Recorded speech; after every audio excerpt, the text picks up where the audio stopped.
The Autopsy of Dr. Rene Favaloro by Jim Woods, copyright 2000. The coroner's report had confirmed the basic facts known immediately by those at the scene. Found on the bathroom floor in a pool of blood, with a pistol next to the corpse, lay the victim, pierced by a bullet in his chest. Dr. Rene Favaloro had killed himself, the pioneer of heart bypass surgery, whose brilliant mind has saved and will continue to save numerous lives, applied his knowledge of the heart to destroy himself. The confirmation of the physical causes of the doctor's death, provided by the coroner, fails to explain this calamity's genesis. Meaningful explanations require a philosophical autopsy, because the weapon used to kill Dr. Favaloro was a mind, not a gun. 77 years before, Rene Favaloro had been born in Argentina, one of the 10 wealthiest countries in the world at that time, to a poor carpenter and a seamstress. Following in his uncle's footsteps, he became a doctor whose passion was providing health care to the indigent of his country. While a visiting resident at the Cleveland Clinic of Ohio in 1967, the doctor performed the first heart bypass operation. This event revolutionized the treatment of heart disease, which doctors had previously treated primarily through medication. Despite attempts by the clinic to have Favaloro immigrate to the United States, he returned to Argentina. On the doctor's death, Argentina's President Fernando de la Rúa said in a statement, "Favaloro had a deep love and attachment of his country. He resigned a brilliant medical career in the United States that would have brought him riches to return to Argentina, where he began as a humble rural doctor, bringing along his experience and his talent."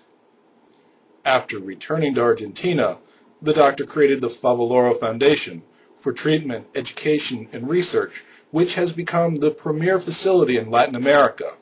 In a memo to the foundation staff days before his death, he stated his creed: "I have always practiced medicine with a profound social pledge. For me, all patients are equal. For this, I tell you that this foundation is for everyone. Every patient, paying or not, will continue to receive the same attention." In Argentina, the doctor was so highly regarded that he was frequently mentioned as a possible presidential candidate. Before his death, he had appeared on television to urge his countrymen not to immigrate despite Argentina's deep recession. After Favaloro's death, President de la Rúa decreed a national day of mourning, and the debate over his suicide's meaning has absorbed the Argentine media. According to Argentine federal judge Julio Cruciani, Argentina is a country that comes down hard on people that are doers. When the doctor died, the foundation was $70 million in debt, according to foundation board members.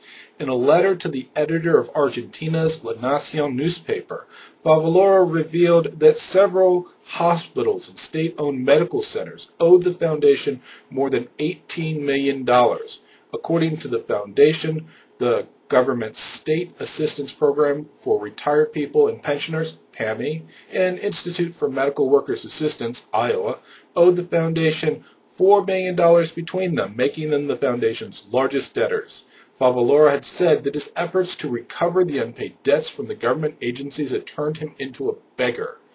Further, government officials had allegedly demanded bribes from Favaloro to disperse payments on patients' bills. Meanwhile, the government had been suing the foundation because of unpaid Social Security taxes, which amounted to less than the government's unpaid medical bills due the foundation. Many Argentines are blaming Favaloro's suicide on the inefficient state health system. In reaction, Jorge de la Rúa, presidential advisor and brother, said to reporters, "The government has no guilt to wash off its hands, nor does it want to enter the debate over whether or not someone is to blame." Several weeks before Favaloro's suicide, according to Cabinet Chief Rodolfo Turengno, President de la Rúa agreed to help save the foundation by securing a loan through the Inter-American Development Bank. On the day before the suicide, President de la Rúa received a letter from the doctor desperately requesting assistance for his foundation from the business community. At this point, it would be easy, in a confusion of effect for cause, to finger the Argentine welfare state for Favaloro's suicide. In speeches at Tel Aviv, 1995, and Houston, 1998, Favaloro predicted the cause of his own death with these words: "I would cease to exist if I were not confronted, both within and outside my profession, by challenges related to the ethical development of humans." In his death, faced with an unrecognized bankruptcy in his ethics of altruism, Dr. Favaloro accepted its ultimate tenet, self-immolation. According to his friend Dr. Hector Alejandro Machain, Favaloro felt that he could do more to draw attention to the plight of healthcare for the poor with his death than he could alive. A champion for universal healthcare, Dr. Favaloro believed that free market reforms, globalization, and the social injustice of the consumer society deny the poor the right to live. Dr. Favaloro attacked market reforms in healthcare for unfulfilled promises, or as he put it, the invisible hand remains invisible.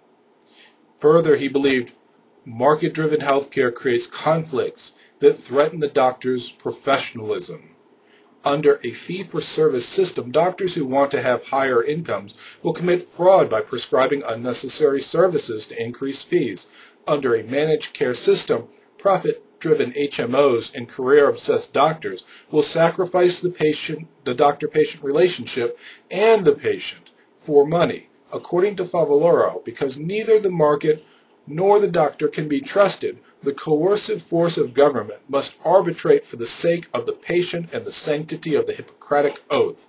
He blamed the fee-for-service system and the cost of high-technology medical care for the escalation of health expenditures in the United States from 5% of GDP in 1960 to 14% of GDP in 1995. Myopically, he ignores governmental effects on this trend. 1, creation of Medicaid and Medicare during this period. 2, increase indebtedness of new doctors as a result of government-guaranteed student loans. And 3, implores increased use of health benefits in employee compensation packages to avoid increases in payroll taxes. In addition, his claims against the cost of high-technology medical care are counterintuitive. In every other human endeavor except public education, technology reduces expenses through increased efficiency, quality, productivity, effectiveness, and the elimination of labor expenses. Doctors, considered by some to have above average intelligence, would have to be using technology without thought, rhyme, nor reason if it causes increases in cost. Unless one were to confuse our ability to cure what was incurable, treat what was untreatable through technology with an increase in medical costs caused by technology. Therefore, amputation or watching the patient die would be more cost-effective than discovering and applying new cures. As an acute observer of the current worldwide health crisis, Favaloro was convinced that poverty causes disease. Despite the existence of the knowledge needed to cure disease, the world's poor do not have access to health services because they are poor. To him, his role as a doctor required his advocacy of government-directed wealth redistribution to conquer human misery and disease. According to his calculus, the doctor retains a right to payment, while the patient keeps no obligation to pay the doctor. Although Favaloro was within his rights to provide health care to those who could not pay him, he went further to demand that others pay him for the services he provided to the indigent. One cannot ignore the loss of the Foundation's $10 million annual government subsidy in 1995 as a contributing cause of the Foundation's financial problems. He was within his rights to demand payment from the government for services performed under their programs. However, he went further to solicit the country's president to use government pressure on the business community to obtain funds for his foundation. His altruistic philosophy predictably degenerated into the politics of pull.